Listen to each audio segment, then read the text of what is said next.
Segurança no hospital me impediu de entrar na maternidade. Minha própria esposa havia dado ordem para que eu não chegasse perto do meu filho. Do nosso filho. Ou será que era? 6 semanas. Esse foi o tempo que bastou para minha vida virar do avesso. 6 semanas desde que segurei aquele bebê nos braços pela primeira vez e senti algo errado no fundo da minha alma. 6 semanas desde que pronunciei as palavras que explodiram meu casamento. Eu quero um teste de DNA. Meu nome é Rafael, tenho 34 anos, e durante 7 anos acreditei que conhecia minha esposa perfeitamente. Beatriz era tudo que eu sempre quis, inteligente, ambiciosa, determinada. Nos conhecemos na universidade, ela cursando Direito e eu Engenharia Civil. Nos casamos 3 anos depois, numa cerimônia pequena mas cheia de promessas de futuro. Os primeiros anos foram perfeitos. Construímos uma vida juntos, compramos um apartamento em Curitiba, planejamos cada detalhe da nossa família. Quando ela engravidou, pensei que finalmente tudo estava se encaixando. Mas tinha algo estranho acontecendo nos últimos meses da gravidez. Pequenas coisas que sozinhas não significavam nada, mas juntas formavam um padrão perturbador. As mensagens de texto que ela apagava rapidamente quando eu entrava na sala. Os telefonemas que ela atendia na varanda, sempre com a desculpa de ser sobre o trabalho. As vezes que chegava em casa com o cabelo diferente, a maquiagem retocada e uma história sobre ter passado no salão de última hora. E tinha aquele nome. Lucas. Ela mencionava ele demais. Lucas disse que esse restaurante é ótimo. Lucas recomendou esse pediatra. Lucas acha que deveríamos considerar essa escola no futuro. Quem diabos era Lucas e por que ele tinha tanta influência nas nossas decisões familiares? Quando perguntei, ela riu e disse que era apenas um colega do escritório, alguém que tinha 2 filhos e dava conselhos úteis. Simples assim. Mas o jeito que ela desviava o olhar quando falava dele. Não era simples. O parto aconteceu numa terça-feira chuvosa de abril. 23 horas de trabalho de parto. Eu segurei a mão dela, enxuguei o suor da testa dela, sussurrei encorajamentos enquanto ela empurrava. Quando os médicos finalmente colocaram aquele bebê nos meus braços, senti uma onda de amor que quase me derrubou. Um menino. Perfeito. Saudável. Nosso filho. Mas então eu realmente olhei para ele. Os bebês mudam muito nos primeiros meses, eu sabia disso. Mas algumas características são inconfundíveis desde o nascimento. E aquele bebê não tinha nada de mim. Minha família inteira tem olhos verdes. Meu pai, minha mãe, meus 2 irmãos, eu. É um traço dominante que passa de geração em geração. O bebê tinha olhos castanhos escuros. Ok, Beatriz tinha olhos castanhos. Genética pode ser complicada, certo? Mas tinha mais. O formato do rosto, o nariz, até a cor da pele era diferente. Eu sou moreno claro, Beatriz é pálida com sardas. O bebê tinha um tom de pele mais bronzeado, mais quente. Segurei essas observações por 2 dias inteiros. Tentei-me convencer de que estava sendo paranoico, que o stress do parto estava-me fazendo imaginar coisas. Mas cada vez que olhava para aquele bebê, a sensação de que algo estava errado ficava mais forte. No 3º dia, quando estávamos sozinhos no quarto do hospital, finalmente falei. Beatriz, eu preciso te perguntar uma coisa. Ela estava amamentando, parecendo cansada mas radiante. O que foi, amor? Você teve algum caso? Durante a gravidez ou antes? O silêncio que se seguiu foi ensurdecedor. Ela parou de amamentar. Colocou o bebê no berço com movimentos mecânicos. Quando virou para mim, o rosto dela estava transformado. Não havia culpa, nem vergonha. Só raiva pura. Como você ousa perguntar isso? O bebê não parece. Não parece o quê? Com você? Ele tem 2 dias de vida, Rafael. Você está olhando para um recém-nascido e fazendo acusações. Não são acusações, são perguntas legítimas. Ele não tem nenhuma característica da minha família e... E o quê? Você quer fazer um teste de DNA? É isso. O jeito que ela disse aquilo, com tanto desprezo, como se a própria ideia fosse um insulto imperdoável. Sim, eu disse calmamente. Eu quero um teste de DNA. E foi aí que tudo explodiu. Ela começou a gritar. Não falar alto, não discutir, gritar mesmo. Chamou enfermeiras, médicos, qualquer um que estivesse no corredor. Entre lágrimas e soluços, ela contou para todo mundo que eu estava acusando-a de traição, que eu estava rejeitando nosso filho, que eu era um monstro insensível que duvidava dela no momento mais vulnerável da vida dela. A atuação foi tão convincente que até eu quase acreditei que estava errado. Quase. Antes que eu pudesse me defender, ela já tinha ligado para a mãe dela, que chegou ao hospital em menos de 1 hora. Depois ligou para o irmão, para as amigas, para qualquer pessoa que pudesse formar um exército contra mim. Quando o médico me pediu educadamente para sair do quarto e dar um tempo para ela se acalmar, eu sabia que tinha perdido aquela batalha. Mas a guerra estava apenas começando. Voltei para casa sozinho naquela noite, sem meu filho, sem minha esposa, sem respostas. O apartamento, que deveria estar cheio de alegria pela chegada do bebê, estava vazio e silencioso. Sentei no quarto que tínhamos preparado durante meses, o berço montado, as paredes pintadas de azul claro, as roupinhas todas organizadas por tamanho. Tudo pronto para uma família que talvez nunca fosse realmente minha. E foi aí que percebi algo. O celular dela. Beatriz tinha deixado o celular antigo em casa quando pegou o novo que eu tinha dado de presente para ela semanas antes do parto. Estava na gaveta da mesinha de cabeceira, desligado e esquecido. Eu nunca tinha violado a privacidade dela antes. Em 7 anos de relacionamento, nunca tinha verificado mensagens, nunca tinha procurado por provas de nada. Confiança era a base do nosso casamento. Mas confiança tinha acabado de ser jogada pela janela. Liguei o celular. Não tinha senha. Ela sempre achava que senhas eram inconvenientes. As mensagens começaram a carregar, e o que eu vi nas primeiras 3 linhas foi suficiente para confirmar todos os meus piores medos. Lucas, não aguento mais esperar para te ver. E para ver nosso filho. Nosso filho. Nosso filho. Minha mão tremeu tanto que quase deixei o celular cair. Continuei rolando. Havia centenas de mensagens. Meses de conversas que não deixavam nenhuma dúvida sobre o que estava acontecendo. Mensagens sobre encontros a motéis, sobre como ela odiava mentir para mim, mas que o amor deles era mais forte, sobre planos de ficarem juntos assim que ela encontrasse o momento certo para contar a verdade. E tinha mais. Muito mais. Fotos. Fotos deles juntos, abraçados, se beijando. Fotos dela com aquela barriga de grávida que eu achava que era minha conquista, nosso milagre, mas que ela tinha tirado para enviar para ele, com legendas como nosso bebê está crescendo, e mal posso esperar para sermos uma família de verdade. Senti náusea subindo pela garganta. 7 anos de casamento. 7 anos de fidelidade, de sacrifício, de construir uma vida juntos. Tudo mentira. O pior de tudo, as mensagens mostravam que ela estava planejando me deixar. Não era uma questão de se, mas de quando. Lucas estava pressionando ela a terminar comigo antes do bebê nascer, mas ela tinha convencido ele a esperar só mais um pouco, porque eu tinha colocado dinheiro na reforma do apartamento e ela queria garantir que ficasse com a parte dela. Ela estava usando o nascimento do filho de outro homem para me esvaziar financeiramente antes de me abandonar. Como você se recupera de uma traição dessas? A resposta é: você não se recupera. Você reconstrói do zero. Tirei fotos de tudo. Cada mensagem, cada foto, cada evidência. Salvei em 3 lugares diferentes: meu e-mail, um pendrive e a nuvem. Depois desliguei o celular e coloquei de volta na gaveta exatamente como estava. Agora eu tinha provas. Provas irrefutáveis de que aquele bebê não era meu, de que meu casamento era uma farsa, e de que a mulher que eu amava há 7 anos era uma mentirosa manipuladora que tinha orquestrado tudo isso deliberadamente. Mas ter provas era uma coisa. Saber o que fazer com elas era outra completamente diferente. Porque Beatriz já tinha virado todo mundo contra mim. Já tinha-se pintado como vítima e me transformado no vilão. Se eu aparecesse agora com essas mensagens, ainda pareceria o homem cruel que invadiu a privacidade da esposa depois de acusá-la injustamente. Eu precisava de um plano. E tinha que ser perfeito. Gostou de como a história começou? Deixe nos comentários o que você acha que Rafael deveria fazer agora. Você estaria pronto para seguir em frente ou lutaria pela verdade? Mal posso esperar para ler suas opiniões.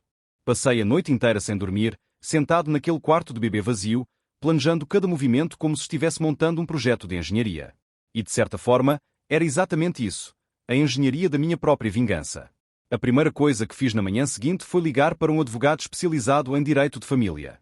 Não qualquer advogado, o melhor de Curitiba, alguém que meu irmão tinha recomendado anos atrás quando um colega dele passou por um divórcio complicado. Doutora Mariana Campos atendeu minha ligação às 7h30 da manhã, mesmo sendo sábado. Expliquei a situação toda em 15 minutos. O pedido de teste de DNA, a explosão no hospital, as mensagens que encontrei, tudo. Ela ficou em silêncio por um momento antes de responder.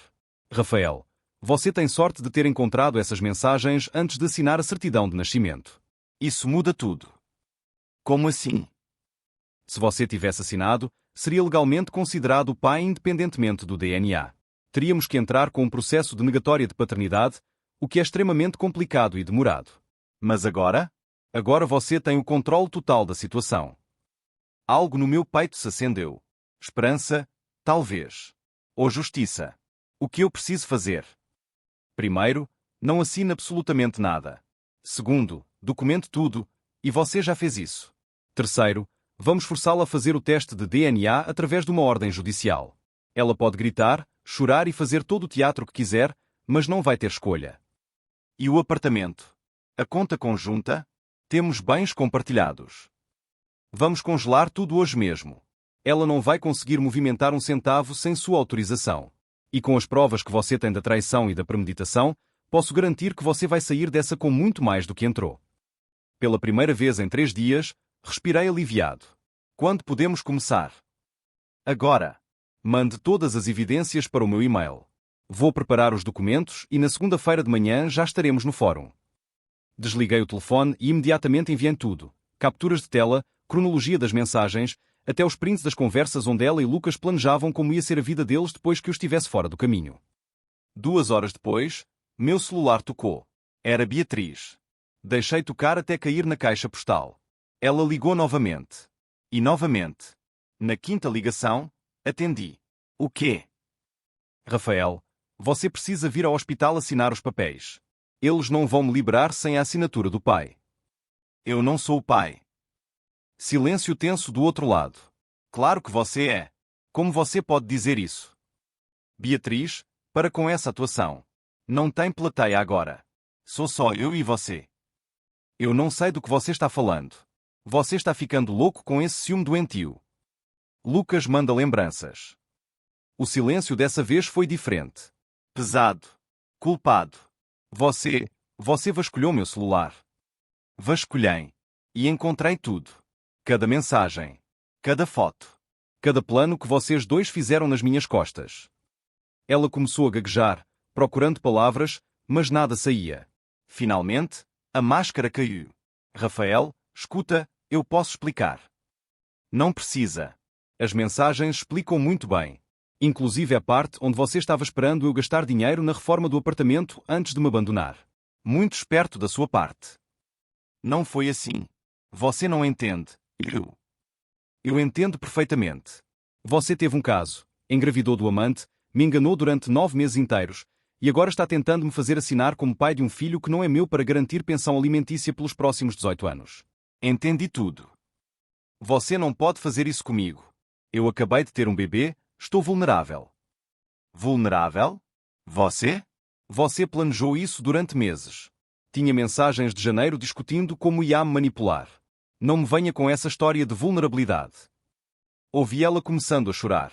Lágrimas de crocodilo. O mesmo choro que convenceu as enfermeiras de que eu era um monstro. Rafael, por favor. Pensa no bebê. Ele precisa de um pai. Ele tem um pai. Lucas. O homem que você escolheu.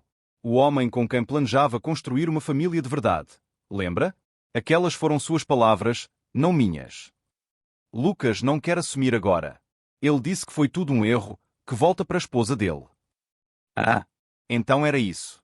Lucas tinha dado um passo atrás e agora ela estava desesperada tentando me manter como plano B. Quase ri. Então deixa eu ver se entendi. Você me traiu, engravidou do amante, planejou-me abandonar, mas agora que ele te descartou, de repente eu volto a ser uma opção? É isso. Não é assim. Eu ainda te amo. Sempre te amei. Foi só uma confusão, uma fase ruim. 7 meses de caso é uma fase ruim? Centenas de mensagens é uma confusão? Fotos seminua mandadas para ele enquanto estava grávida é um erro. Ela soluçava alto agora, provavelmente fazendo cena para as enfermeiras que deviam estar por perto. Escuta bem, Beatriz. Eu não vou assinar nada. Não vou ser pai desse bebê. E segunda-feira de manhã você vai receber uma ordem judicial para fazer o teste de DNA, quer você queira ou não. Você não pode. Posso sim. E vou. E sobre o apartamento e as contas conjuntas? Já estão congeladas. Boa sorte tentando pagar alguma coisa sem minha autorização. Você não pode fazer isso comigo. Assiste. Você queria um recomeço com Lucas, queria começar uma família de verdade sem peso morto? Parabéns. Você conseguiu. Agora descobre como é ser mãe solteira sem nenhuma rede de segurança. Desliguei antes que ela pudesse responder. Minha mão tremia, mas não de medo. Era a adrenalina pura. Pela primeira vez desde que esse pesadelo começou, eu estava no controle. 15 minutos depois, minha sogra ligou. Depois o cunhado. Depois 3 amigas diferentes de Beatriz. Todos com a mesma história. Como eu podia abandonar minha esposa e meu filho, como eu era cruel e desumano, como eu ia me arrepender disso para o resto da vida. Bloqueei todos os números. No domingo de manhã, fui até o apartamento dos meus pais. Eles mereciam saber a verdade antes que a versão distorcida de Beatriz chegasse até eles. Minha mãe abriu a porta com aquele sorriso que desapareceu assim que viu minha cara. Rafael?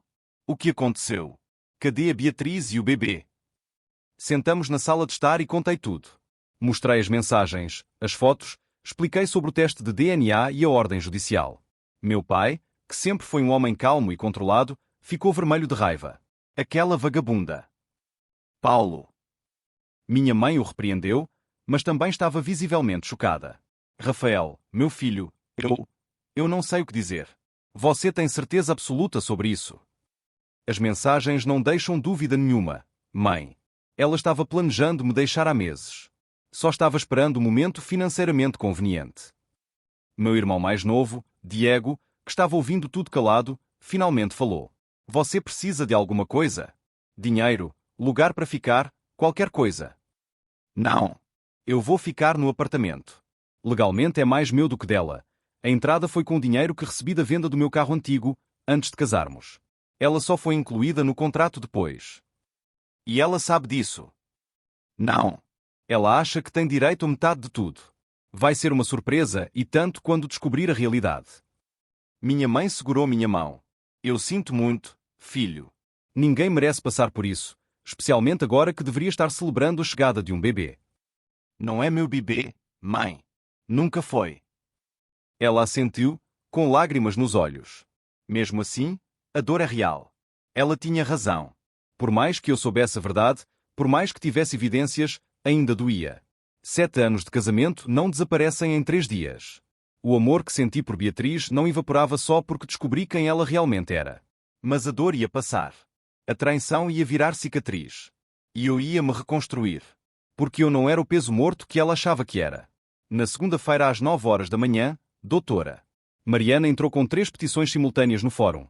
Ordem judicial para teste de DNA compulsório, separação de bens com investigação de má-fé e uma medida cautelar me protegendo de qualquer tentativa de Beatriz de registrar o bebê com meu nome sem consentimento. Às 14 horas, Beatriz foi notificada de tudo isso no hospital. Às 14h07, meu celular explodiu com ligações dela. Não atendi nenhuma. Às 16 horas, recebi um e-mail da doutora Mariana. Rafael, ela já entrou em contato com o advogado. Estão tentando alegar que você está abandonando criança e esposa em momento de vulnerabilidade. Vão tentar conseguir pensão temporária e uso exclusivo do apartamento até o divórcio ser finalizado. Mas com as evidências que temos, não vai funcionar. Fique tranquilo. Segunda parte da guerra está começando, mas estamos ganhando. Sorri lendo aquilo. Beatriz tinha começado essa guerra achando que eu ia ser uma vítima passiva. Que eu ia aceitar tudo calado, assinar os papéis e carregar a responsabilidade pelo filho de outro homem só para manter a paz. Ela estava prestes a descobrir que engenheiros sabem planejar muito bem. E eu tinha planejado cada detalhe da minha vingança com a mesma precisão que usava para construir pontes e edifícios. A diferença era que pontes conectam coisas. Eu estava prestes a demolir tudo. Você acha que Rafael está sendo muito cruel ou apenas se defendendo? Já passou por algo parecido? A justiça está do lado dele ou ele deveria ter dado uma chance para Beatriz explicar? Me conta aqui em baixo. Adoro ler cada opinião de vocês. A audiência preliminar estava marcada para quinta-feira. 4 dias que pareceram 4 anos. Beatriz tentou de tudo nesse meio tempo. Ligações de números desconhecidos, mensagens por redes sociais que eu nem sabia que ela tinha, até mandar a mãe dela aparecer no meu trabalho. Minha sogra, Dona Fátima, sempre foi uma mulher dramática. Mas naquele dia ela superou todas as expectativas. Apareceu no canteiro de obras onde eu estava supervisionando uma fundação, gritando na frente de todos os operários sobre como eu estava abandonando a filha dela e o meu neto. Chamou-me de monstro, de covarde, de tudo que a criatividade permitiu. Meu encarregado, seu Joaquim, um homem de 60 anos que já tinha visto de tudo na vida, simplesmente cruzou os braços e observou o show. Quando ela finalmente parou para respirar, eu respondi calmamente. Dona Fátima, a senhora sabe que esse bebê não é meu. Claro que é seu. Você está inventando essa história toda porque...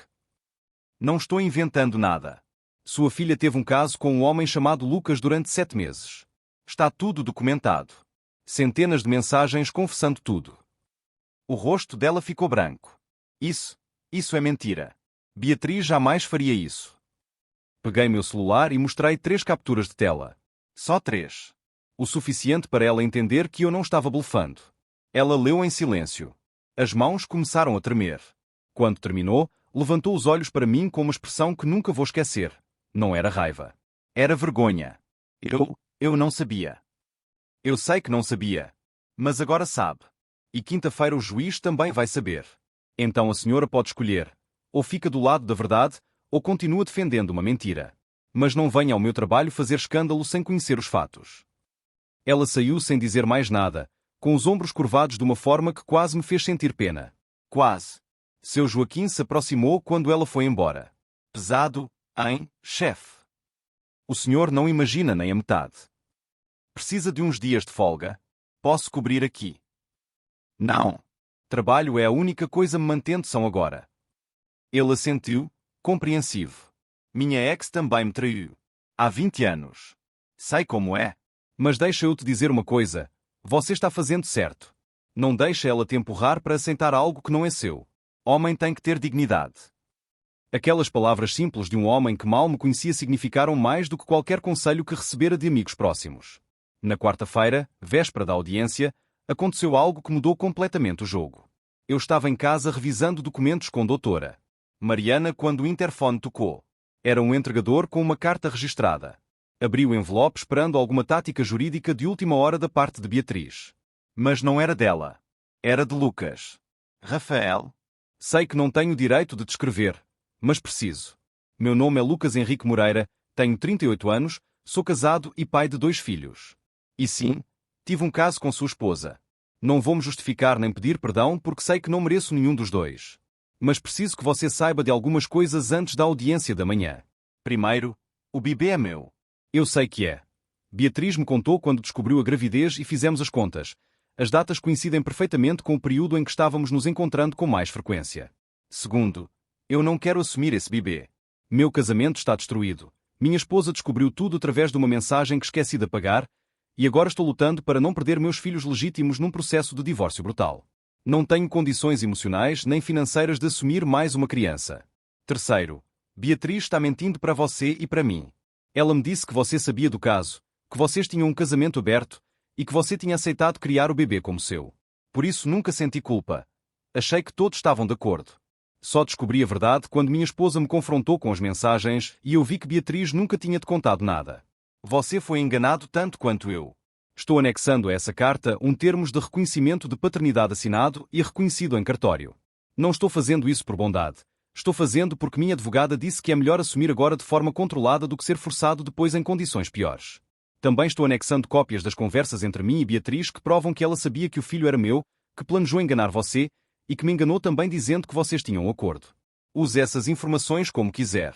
Eu mereço tudo de ruim que está vindo na minha direção, mas você não merece nada disso. Boa sorte amanhã. Lucas. Fiquei paralisado segurando aquela carta. Doutora. Mariana arrancou o papel da minha mão e leu rapidamente. Quando terminou, um sorriso lento se formou no rosto dela.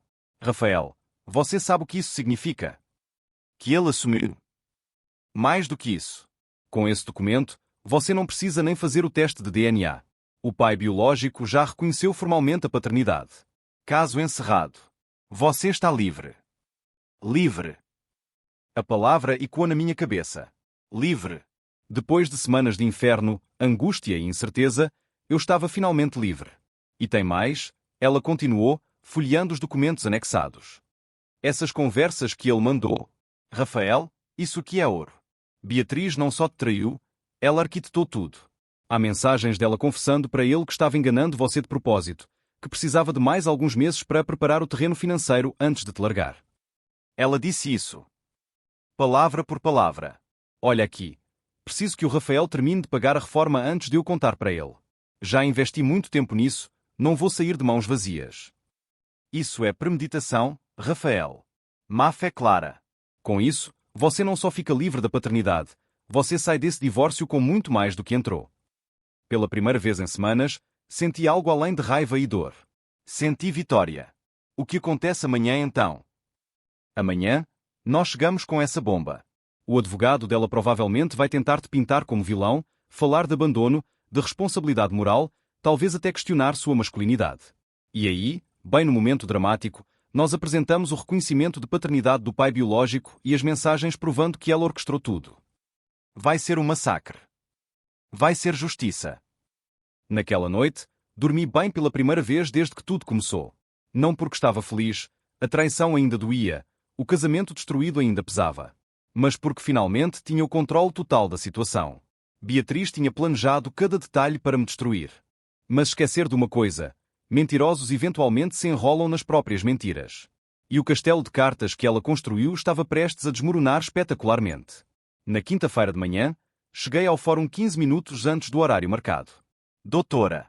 Mariana já estava lá, impecável no terno preto, com uma pasta cheia de evidências que iam mudar tudo. Beatriz chegou 10 minutos depois com a mãe, o irmão e um advogado que eu não conhecia, um homem de uns 50 anos, careca, com aquele ar arrogante de quem acha que já ganhou antes da luta começar. Ela me viu e começou a chorar imediatamente. Chorou atravessando o corredor, chorou sentando no banco, chorou enquanto o advogado dela organizava papéis. Performance digna de Oscar. O que ela não sabia era que eu tinha a carta vencedora dentro da pasta da minha advogada. Quando a porta da sala de audiências se abriu e o juiz nos chamou, senti uma calma estranha tomar conta de mim. Não era nervosismo. Era certeza. Certeza de que, em menos de uma hora, todo mundo naquela sala ia saber exatamente quem Beatriz realmente era. E eu ia sair dali não como vilão que ela tentou me pintar, mas como o homem que teve coragem de exigir a verdade, mesmo quando todo mundo dizia que ele estava errado. O juiz, Dr. Henrique Tavares, um homem de uns 60 anos com cabelos grisalhos e uma expressão que já tinha visto 1000 dramas familiares, ajustou os óculos e olhou para ambos os lados. Bom dia. Estamos aqui para tratar de uma disputa de paternidade envolvendo um recém-nascido de 6 semanas. É isso? Sim, Excelência, respondeu doutora Mariana. O advogado de Beatriz, Dr. Rogério Silva, se levantou com aquela postura teatral que advogados antigos adoram. Excelência, este caso é muito simples. Meu cliente, a senhora Beatriz Oliveira Cardoso, está sendo abandonada pelo marido em um dos momentos mais vulneráveis da vida dela. Ela acabou de dar à luz, está física e emocionalmente debilitada, e o réu. Autor, corrigiu doutora Mariana friamente. Meu cliente é o autor desta ação, não o réu. Dr. Rogério engoliu em seco. Sim, perdão. O autor está-se recusando a assumir responsabilidade pelo filho que ele mesmo ajudou a conceber, baseado em suspeitas infundadas e... Infundadas. Doutora Mariana abriu a pasta. Excelência, gostaria de já apresentar as provas que tornam essas suspeitas não apenas fundadas, mas comprovadas. O juiz acenou para ela continuar. Primeiro, temos aqui 427 mensagens de texto trocadas entre a senhora Beatriz e um homem chamado Lucas Henrique Moreira durante o período de 7 meses, incluindo os meses da gestação. Essas mensagens são de natureza claramente romântica e sexual. Beatriz empalideceu. Segundo, temos fotografias trocadas entre eles, inclusive fotos da senhora Beatriz grávida enviadas para o Sr. Lucas com legendas como nosso bebê está crescendo, e mal posso esperar para sermos uma família. O irmão de Beatriz olhou para ela com uma expressão de choque absoluto. Terceiro, doutora Mariana fez uma pausa dramática. Temos um reconhecimento formal de paternidade assinado pelo Sr. Lucas Henrique Moreira, reconhecido em cartório há 2 dias, assumindo ser o pai biológico da criança. Silêncio absoluto na sala. Dr. Rogério ficou de boca aberta. Beatriz começou a tremer. O juiz tirou os óculos e limpou lentamente, como se precisasse ter certeza de que tinha ouvido direito. A senhora está-me dizendo... O juiz começou com voz perigosamente calma, que o pai biológico já reconheceu a paternidade formalmente. Sim, Excelência. E não é tudo. Doutora Mariana colocou mais documentos sobre a mesa. Temos também mensagens entre a senhora Beatriz e o Sr. Lucas, onde ela confessa estar enganando o meu cliente deliberadamente, planejando mantê-lo no escuro até extrair o máximo de benefício financeiro possível antes de pedir o divórcio. Ela leu em voz alta uma das mensagens. Preciso que o Rafael termine de pagar a reforma antes de eu contar para ele. Já investi muito tempo nisso, não vou sair de mãos vazias. O silêncio agora era sepulcral. O juiz olhou para Beatriz com uma expressão que eu só posso descrever como desgosto absoluto. Senhora Beatriz, a senhora tem algo a dizer sobre essas acusações? Ela abriu a boca, mas nada saiu. Lágrimas escorriam pelo rosto, mas agora não era performance, era pânico real. Eu posso explicar? Não foi assim. Então como foi? O juiz não estava mais sendo gentil. Dr. Rogério tentou intervir. Excelência, mesmo que essas alegações sejam verdadeiras. Alegações. Doutora. Mariana quase gritou. São documentos formais, reconhecidos em cartório, com assinaturas autenticadas. O juiz levantou a mão pedindo silêncio. Dr. Rogério, a menos que seu cliente tenha uma explicação muito boa para fraude de paternidade e má-fé comprovada em processo de divórcio, sugiro que não perca mais o meu tempo. Beatriz finalmente quebrou. Tudo bem. Tudo bem. Sim, eu tive um caso. Sim, o bebê é do Lucas. Mas eu amo o Rafael, eu queria que a gente criasse o bebê juntos.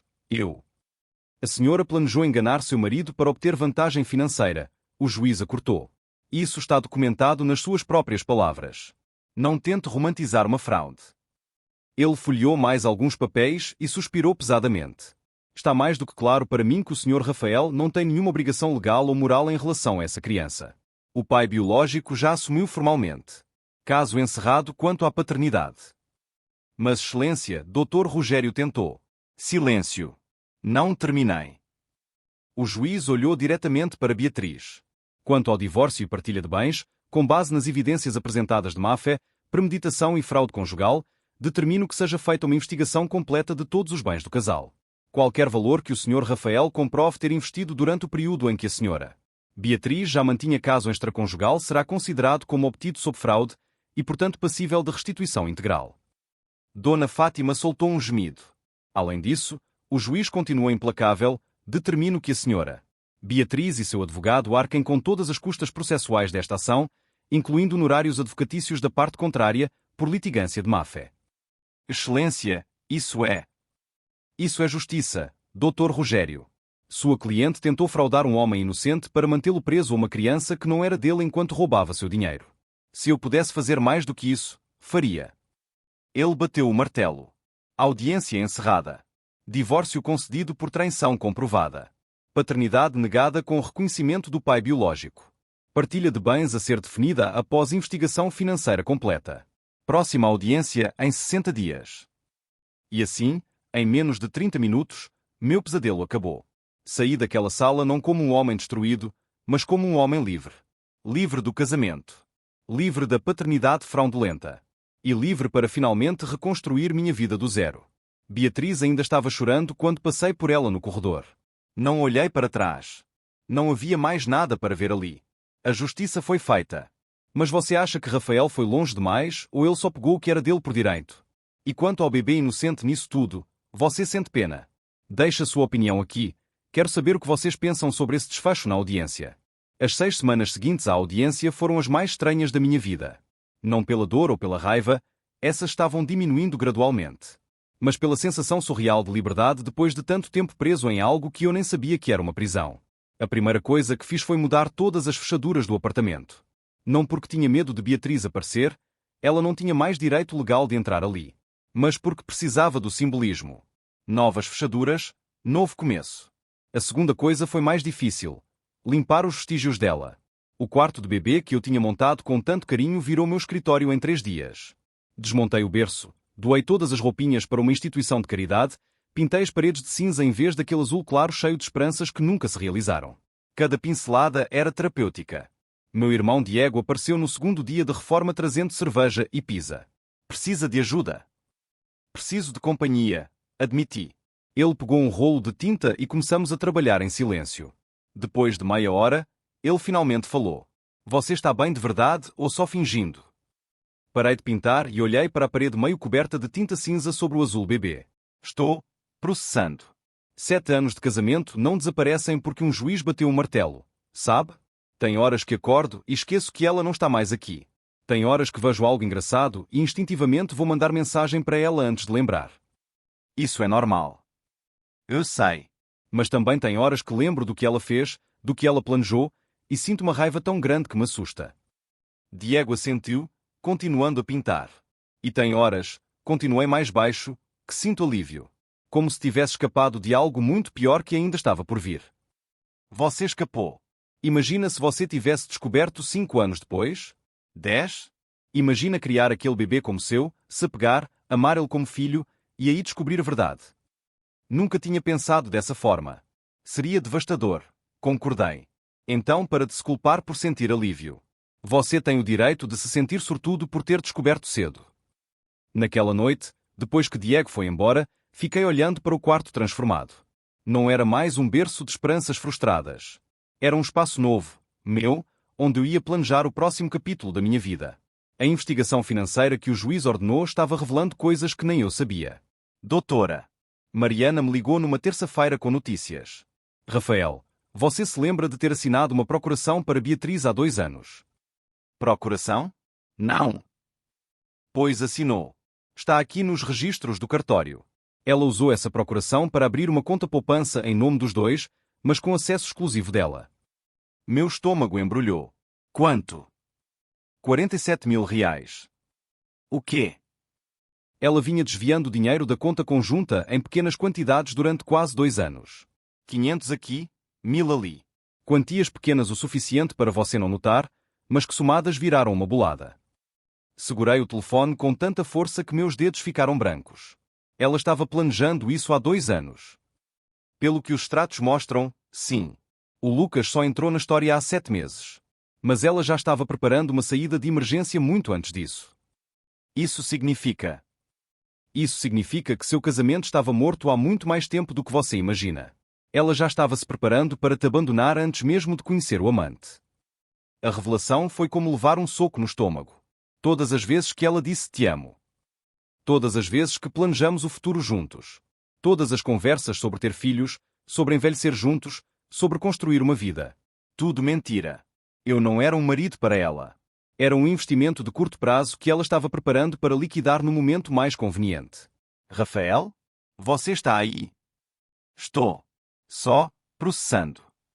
A boa notícia é que com essa descoberta, o juiz vai determinar a devolução integral desses valores, mais correção monetária e juros. Você vai sair dessa com muito mais do que tinha quando entrou. Não quero o dinheiro dela. Não é o dinheiro dela. É seu. Ela roubou de você durante anos. Isso não é partilha de bens, é restituição de furto. Ela tinha razão, mas de alguma forma isso tornava tudo ainda mais degradante. E tem mais uma coisa, doutora. Mariana hesitou.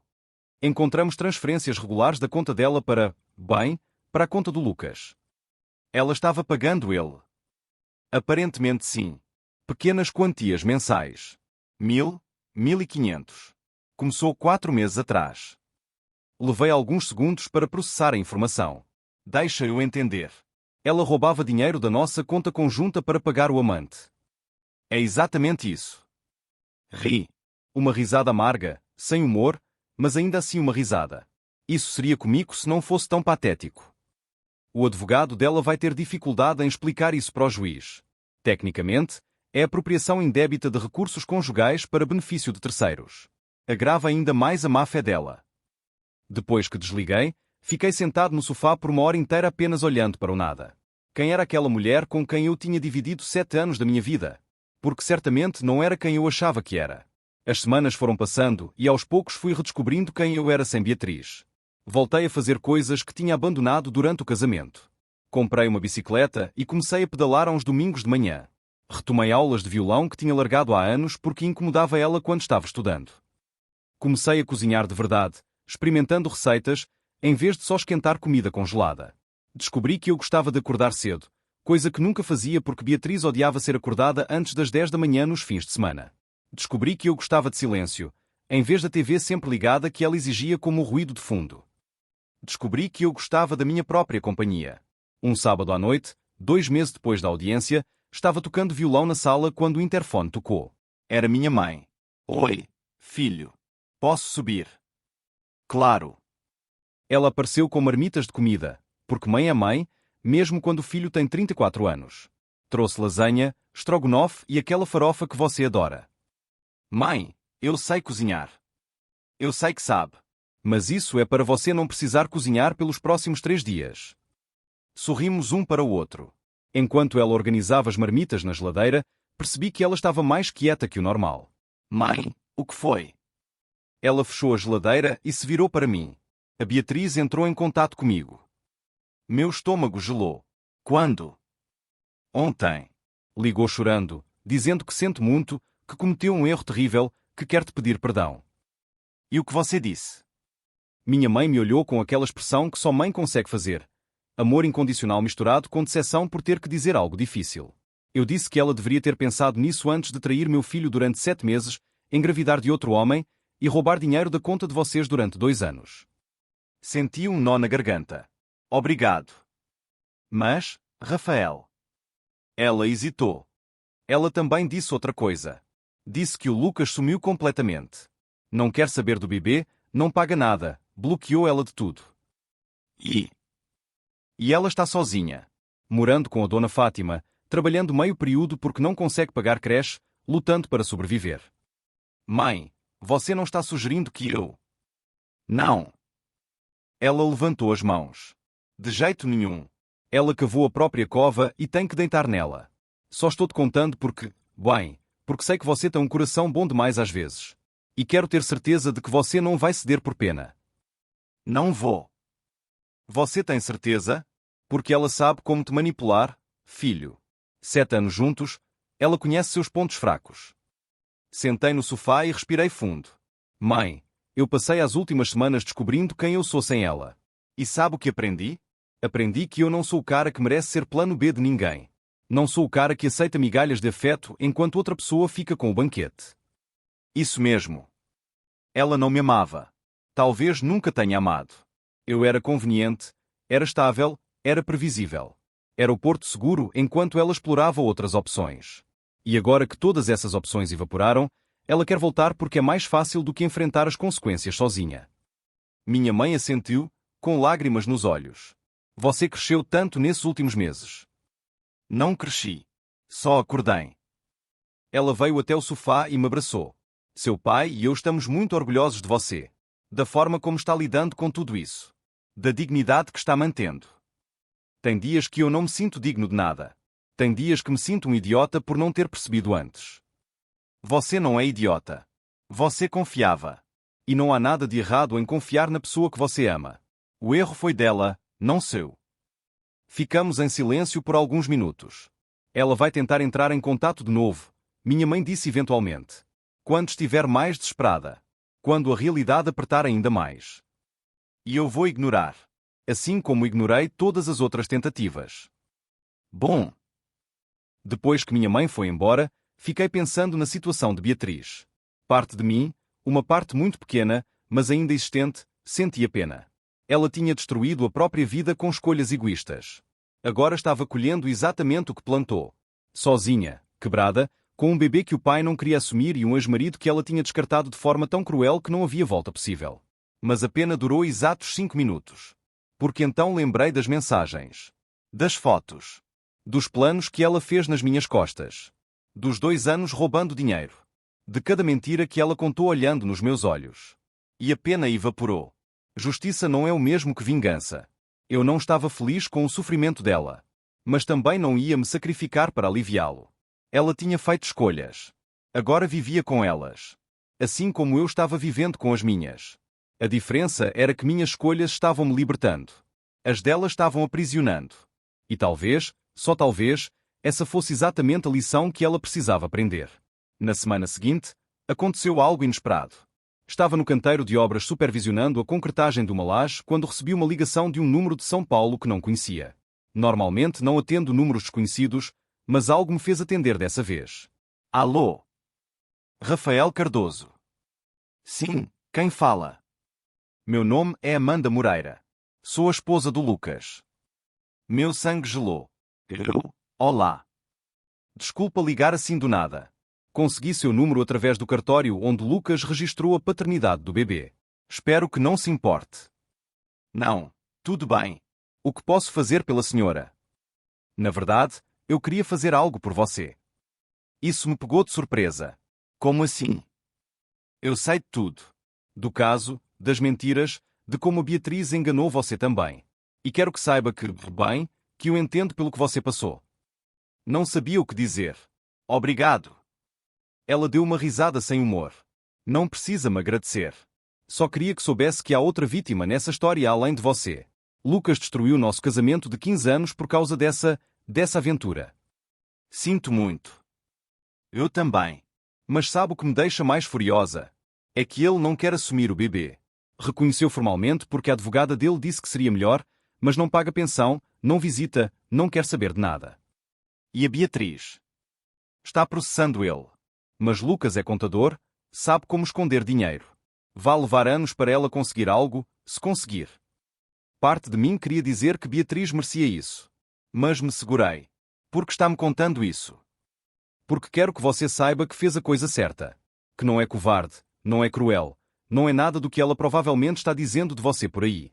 Você simplesmente se recusou a ser enganado. E isso é admirável. Eu não me sinto admirável. Na maioria dos dias, só me sinto cansado. Eu entendo perfeitamente. Mas vai passar. A raiva vai diminuir, a mágoa vai cicatrizar. E um dia você vai acordar e perceber que está feliz de novo. A senhora parece muito certa disso. Porque já estou começando a sentir isso. No início, eu queria morrer.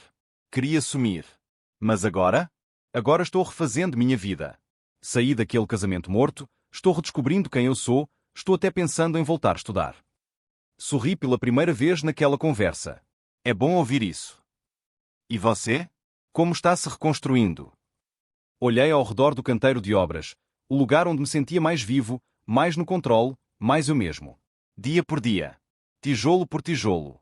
Literalmente, no meu caso. Ela ri. Engenheiro civil tem suas vantagens, né? Sabe como reconstruir coisas. Pois é. Descobri que reconstruir uma vida não é tão diferente de construir um prédio. Você precisa de uma base sólida, pilares fortes e paciência para deixar cada camada secar antes de adicionar a próxima. Filosofia de canteiro de obras. Gostei. Conversamos mais 10 minutos. Quando desliguei, me senti estranhamente melhor. Não estava sozinho nisso. Havia outras pessoas pegando os cacos de vidas destruídas pela mesma tempestade. E se Amanda conseguia se reconstruir, eu também conseguia. Rafael está realmente se recuperando ou só fugindo da dor? E essa ligação da Amanda? Vocês acham que é sincera ou tem algo por trás? Às vezes as pessoas mais inesperadas aparecem nos momentos certos. O que vocês fariam no lugar dele? Me contem. 3 meses após o divórcio, minha vida tinha encontrado um ritmo novo. Não era a vida que eu tinha planejado. Aquela tinha morrido no estacionamento do hospital.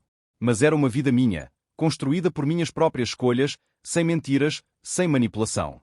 A rotina era simples mas satisfatória. Acordava às 6, fazia café forte, lia as notícias enquanto comia pão com queijo.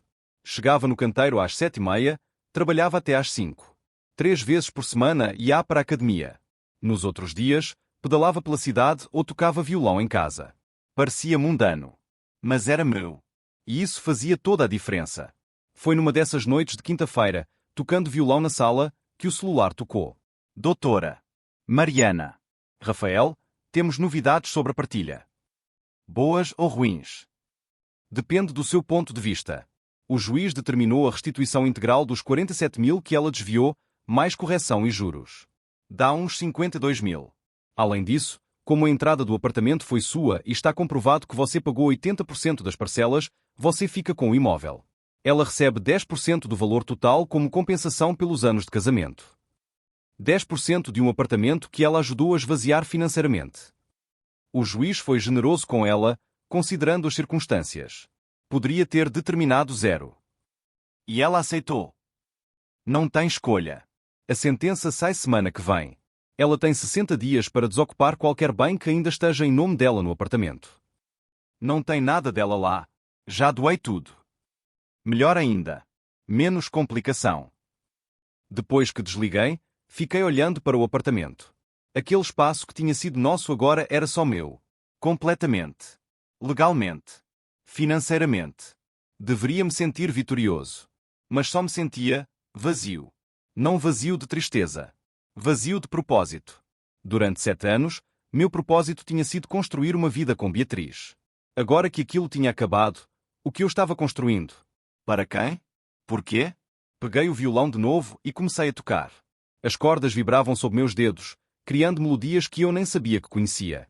E aos poucos, a resposta foi ficando clara. Eu estava construindo para mim. E isso, de alguma forma estranha e libertadora, era suficiente.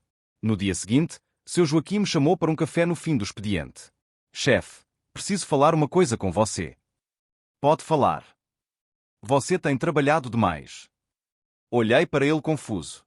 Como assim? Trabalho as mesmas horas de sempre. As mesmas horas, sim. Mas com o triplo da intensidade.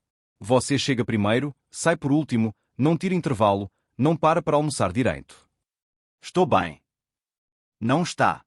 Está fugindo. As palavras me acertaram como um tijolo. Fugindo de quê? De ficar sozinho com seus pensamentos. Conheço esse padrão, chefe. Já passei por isso. Trabalhar até cair de cansaço para não ter que pensar na merda que aconteceu em casa. Fiquei em silêncio. Olha, ele continuou, não estou dizendo que trabalhar é ruim. Estou dizendo que você precisa processar o que aconteceu. De verdade. Não só enterrar embaixo de concreto e vergalhão. E como eu processo? Isso é com você. Algumas pessoas vão para terapia. Outras viajam. Outras encontram novos hobbies. O importante é fazer algo que force você a olhar para dentro em vez de só para fora. Naquela noite, pela primeira vez, considerei seriamente a ideia de terapia. Sempre achei que terapia era para pessoas com problemas de verdade. Depressão, ansiedade, trauma. Não para um cara que só tinha sido traído pela esposa. Mas quanto mais pensava, mais percebia que talvez seu Joaquim tivesse razão. Eu não estava processando. Estava arquivando. Empurrando tudo para um canto da mente e cobrindo com trabalho, exercício e distrações. Mas os arquivos continuavam lá, esperando para serem abertos. Marquei consulta com uma psicóloga para a semana seguinte. Doutora Helena Ribeiro tinha uns 45 anos, cabelos grisalhos presos num coque, e uma expressão que não era nem simpática nem fria, apenas neutra e receptiva. Então, Rafael, o que te trouxe aqui? E eu contei tudo. Não só a traição, não só o bebê, não só o divórcio. Contei sobre os 7 anos de casamento. Sobre como eu tinha colocado os sonhos de Beatriz acima dos meus. Sobre como tinha trabalhado turnos duplos quando ela estava cursando uma pós-graduação cara. Sobre como tinha adiado fazer aquela viagem para a Europa que sempre quis porque ela tinha ansiedade de avião. Contei sobre como, olhando em retrospecto, eu tinha pagado partes de mim mesmo para caber no relacionamento que ela queria. Doutora Helena escutou tudo sem interromper. Quando terminei, ela fez uma pergunta que me pegou completamente desprevenido. Rafael, você está com raiva dela ou de você? Dela, obviamente. Obviamente. Ela me traiu. Mentiu. Roubou. Sim, ela fez tudo isso. Mas você permitiu muito antes disso acontecer. Senti uma onda de indignação. Eu não permiti nada. Eu fui enganado. Você foi enganado nos últimos 7 meses. Mas nos 6 anos e 5 meses anteriores, você escolheu repetidamente colocar as necessidades dela acima das suas. Isso não é ser enganado. Isso é um padrão. Isso é ser um bom marido. É? Ou é se anular para manter a paz? Fiquei em silêncio, processando. Rafael, a traição dela foi horrível. Imperfeita. Indefensável. Mas ela não surgiu do nada. Surgiu num relacionamento onde você já tinha estabelecido que seu papel era dar e o dela era receber. Então você está dizendo que é minha culpa? Não. Estou dizendo que você tem responsabilidade sobre o tipo de relacionamento que construiu. Ela tem responsabilidade sobre como escolheu terminar esse relacionamento. São duas coisas diferentes. Saí daquela sessão me sentindo pior do que quando entrei. Mas também, mais consciente. Passei os dias seguintes revendo memórias com novos olhos.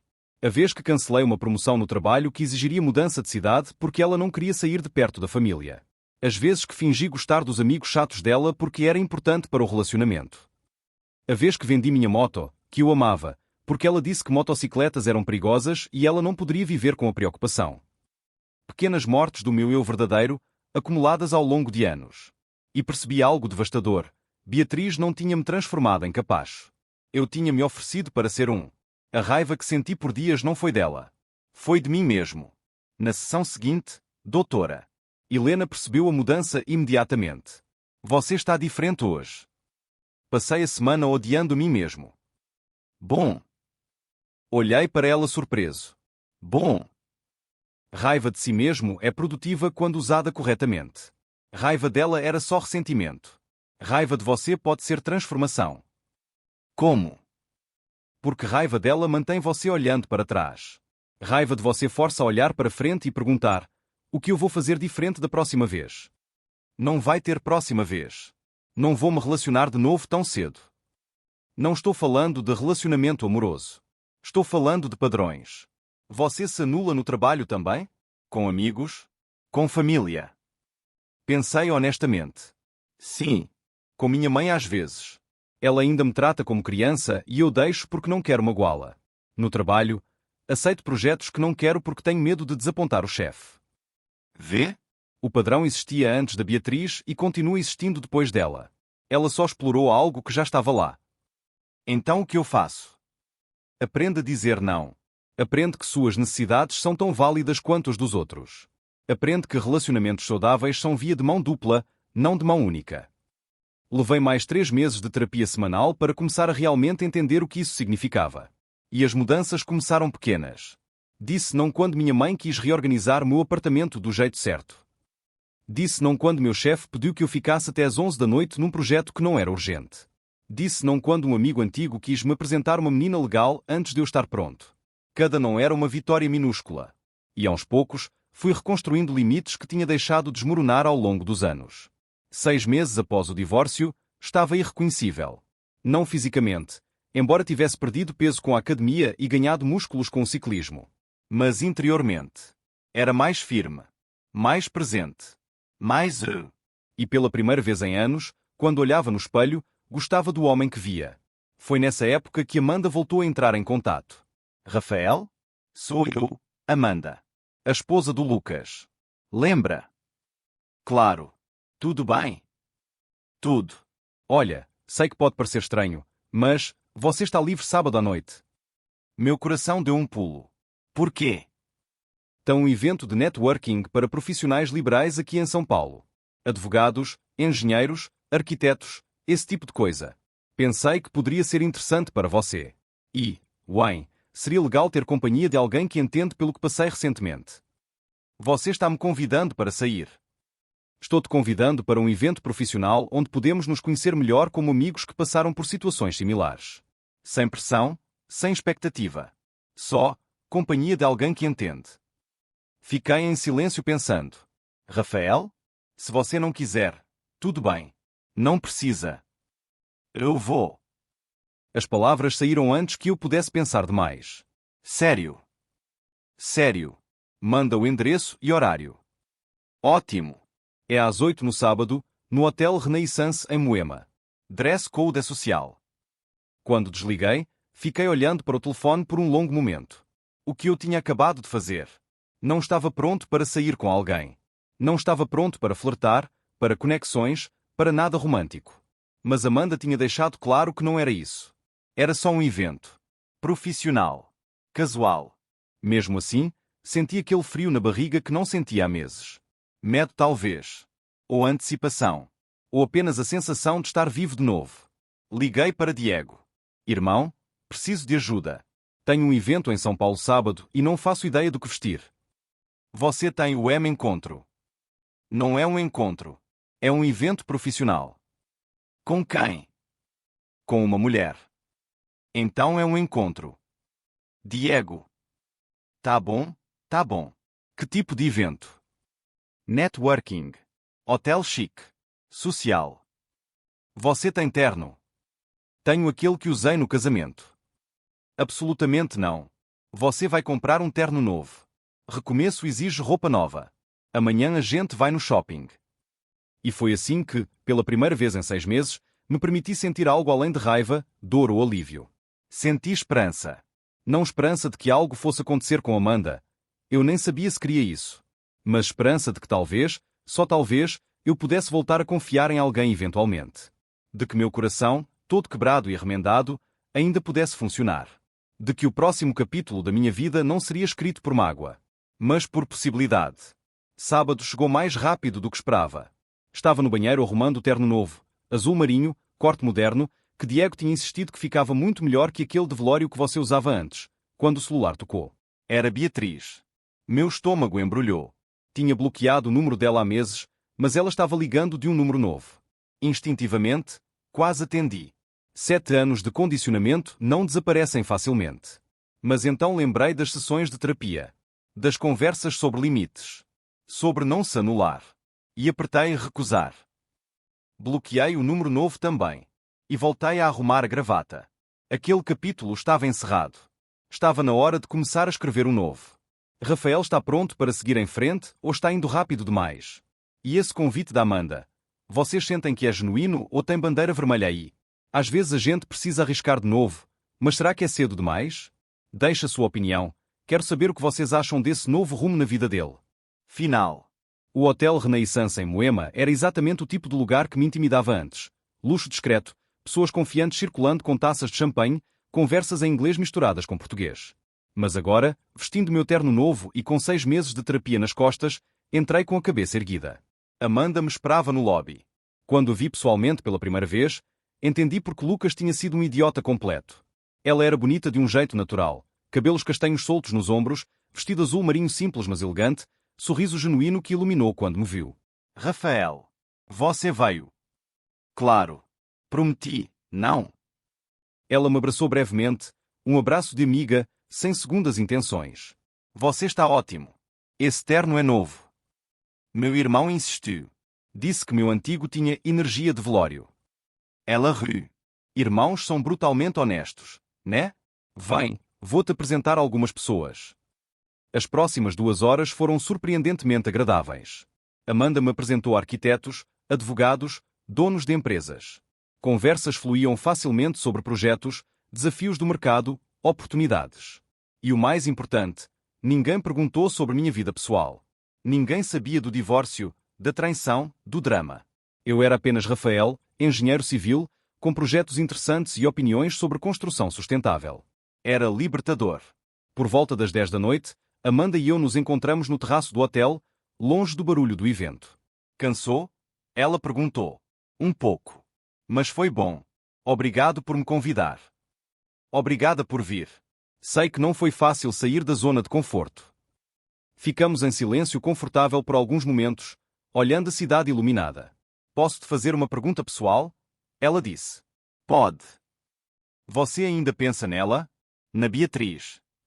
Considerei honestamente. Menos do que antes. No começo pensava todo dia, toda hora. Agora, talvez uma vez por semana? E não é saudade. É só processamento. Tipo, como eu não vi os sinais, ou porque aceitei certas coisas. Entendo perfeitamente. Faço a mesma coisa com o Lucas. Ele ainda tenta contato. Não. Depois que o divórcio foi finalizado, ele sumiu completamente. Está morando em Brasília agora com a namorada nova. 23 anos. Clichê demais até para ser ofensivo. E o bebê? Paga a pensão mínima porque o juiz obrigou. Mas nunca visitou, nunca ligou, nunca demonstrou interesse. É como se a criança não existisse para ele. Isso deve ser difícil para a Beatriz. Amanda me olhou curiosa. Você ainda sente pena dela? Às vezes. Por breves momentos. Mas aí lembro de tudo e a pena passa. É saudável. Significa que você não está preso na raiva. A terapia ajudou muito nisso. Você faz terapia? Ela pareceu genuinamente impressionada. Há 4 meses. Melhor decisão que tomei. Eu também faço. Comecei logo depois que descobri o caso. Está ajudando. Muito. Descobri que eu também tinha padrões ruins. Não tão extremos quanto me anular completamente, mas eu ignorava sinais, evitava conflitos, fingia que estava tudo bem quando não estava. Assenti, entendendo perfeitamente. É engraçado como a gente acha que conhece a gente mesmo até passar por algo assim, né? E aí descobre que estava operando no piloto automático há anos. Ficamos mais um tempo conversando sobre terapia, sobre reconstrução, sobre os pequenos passos diários que estávamos dando para nos tornar versões melhores de nós mesmos. Não foi romântico. Não foi um encontro. Foi apenas 2 pessoas que passaram pela mesma tempestade reconhecendo a jornada uma da outra. Quando o evento terminou e nos despedimos no estacionamento, Amanda me abraçou de novo. Obrigada pela noite. Foi bom não me sentir sozinha nisso. Você não está sozinha. E eu também não. Acho que essa foi a lição. Ela sorriu. Vamos manter contato? Como amigos. Gostaria disso. Dirigi de volta para Curitiba com a sensação de que tinha virado uma página importante. Não porque tinha conhecido Amanda, embora ela fosse ótima, mas porque tinha provado para mim mesmo que conseguia estar em situações sociais, conhecer pessoas novas e não estar definido pela minha dor. 3 semanas depois, recebi um e-mail inesperado. Era da construtora onde trabalhava. O diretor queria me ver urgentemente. Meu estômago apertou. Será que tinha feito algo errado? Algum projeto atrasado? Entrei na sala dele na segunda-feira de manhã preparado para o pior. Rafael, senta. Sentei. Relaxa, não é nada ruim. Na verdade, é uma proposta. Proposta. A gente está abrindo um escritório em Florianópolis. Projeto grande, construção de um complexo residencial de luxo. Vai levar 3 anos. E queremos você como gerente-geral do projeto. Fiquei sem palavras. Mas tem pessoas com mais experiência. Experiência técnica, sim. Mas você tem algo que eles não têm.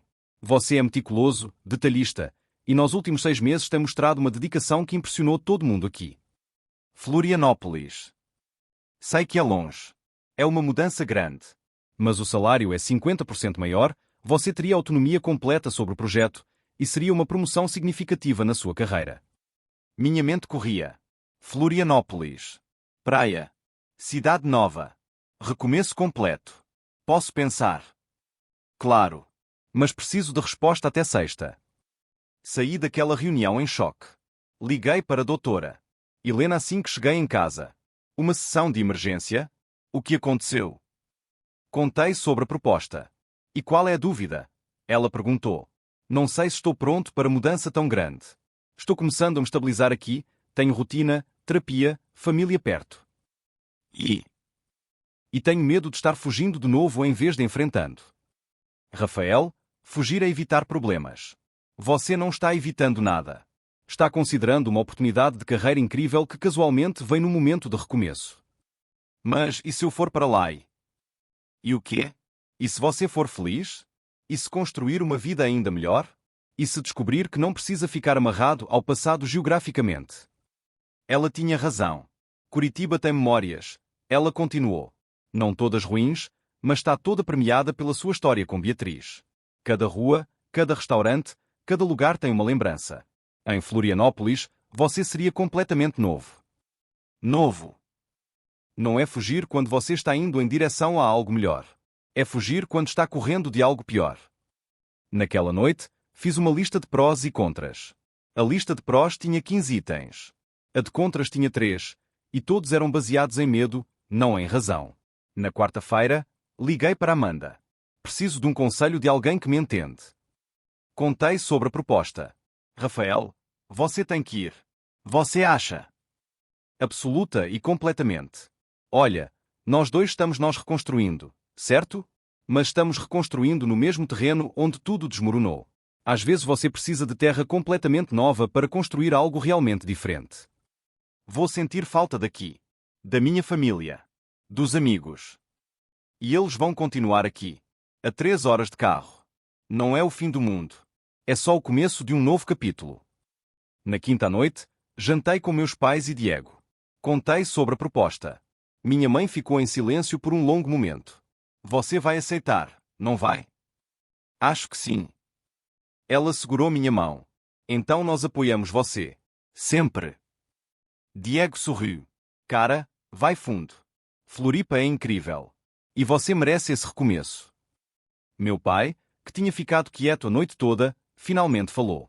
Estou orgulhoso de você, filho. Do homem que você se tornou depois de tudo isso. Muitos homens teriam se deixado destruir. Você se reconstruiu. Senti um nó na garganta. Na sexta-feira de manhã, entrei na sala do diretor. Eu aceito. Ele sorriu largo. Ótimo. Quando você pode começar? Preciso de um mês para organizar tudo aqui. Perfeito. Bem-vindo ao próximo nível, Rafael. 3 semanas depois, estava colocando as últimas caixas na caminhonete. O apartamento estava vazio.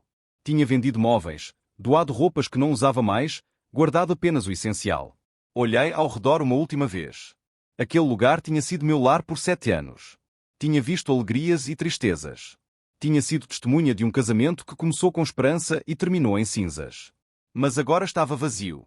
Pronto para novos donos. Novas histórias. Assim como eu.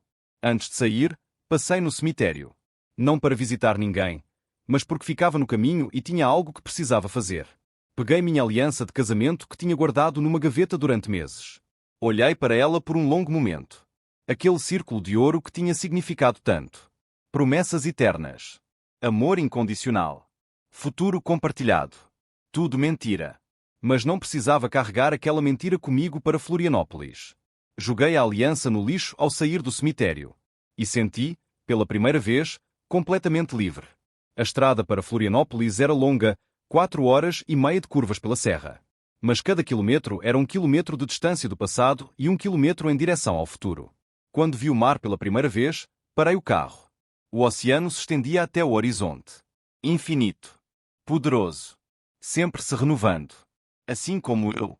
Meu celular tocou. Era Amanda. Chegou. Quase. Parei para ver o mar. Lindo, né? Perfeito. Rafael, eu só queria dizer que estou orgulhosa de você. Do que você fez. De como você se reconstruiu. Obrigado. Não teria conseguido sem a ajuda de pessoas como você. Nós nos ajudamos. É isso que sobreviventes fazem. Depois que desliguei, fiquei mais alguns minutos olhando o mar. Beatriz tinha-me chamado de peso morto. Mas peso morto não se reconstrói. Peso morto não se transforma. Peso morto não pega uma traição devastadora e transforma em combustível para algo melhor. Eu não era peso morto. Nunca fui. Era apenas um homem que tinha confiado na pessoa errada. E agora era um homem que tinha aprendido a confiar em si mesmo. Voltei para o carro e continuei dirigindo. Florianópolis me esperava. E com ela, a possibilidade de tudo que eu sempre quis mas nunca tinha tido coragem de buscar. Uma vida construída nos meus próprios termos. Sem mentiras. Sem manipulação. Sem me anular para caber nos sonhos de outra pessoa. Apenas eu. Meus sonhos. Meu futuro. E pela primeira vez em 8 anos, estava completamente em paz com isso. O GPS anunciou que faltavam 15 minutos para o destino. Sorri. Não era o fim da história. Era apenas o fim do primeiro capítulo. O próximo estava prestes a começar. E dessa vez, eu era o autor. E aí termina a jornada de Rafael. De um homem traído e destroçado a um homem livre e reconstruído. Às vezes as piores traições nos levam aos melhores recomeços. Você teria coragem de recomeçar assim? De deixar tudo para trás e começar do zero? Me conta. Essa história te inspirou ou te fez refletir sobre algo na sua própria vida? Deixa aqui nos comentários.